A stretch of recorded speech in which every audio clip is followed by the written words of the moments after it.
आषाढ महिन्यानिमित्त सोलापूर शहरासह जिल्हा परिसरामध्ये वनदेवीची पूजा करण्याची प्रथा आहे। त्याप्रमाणे सोलापुरातील मर्याई, मसोबा तसंच महालक्ष्मी देवीला नैवेद्य दाखवण्याची प्रथा आहे। मोदी भागातील मरगम्मा देवीची यात्रेची मोठ्या उत्साहात व भक्तिमय वातावरणात प्रारंभ झाला आहे।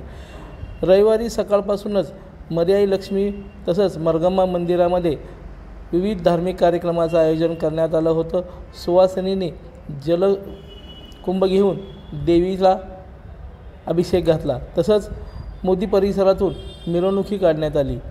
दर्शन घेण्यासाठी मोठ्या प्रमाणात भाविक भक्तांची गर्दी झाली होती।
लोकदर्शन मराठी चॅनलला सबस्क्राइब करा, बेल बटनला क्लिक करा व लाईक करायला विसरू नका।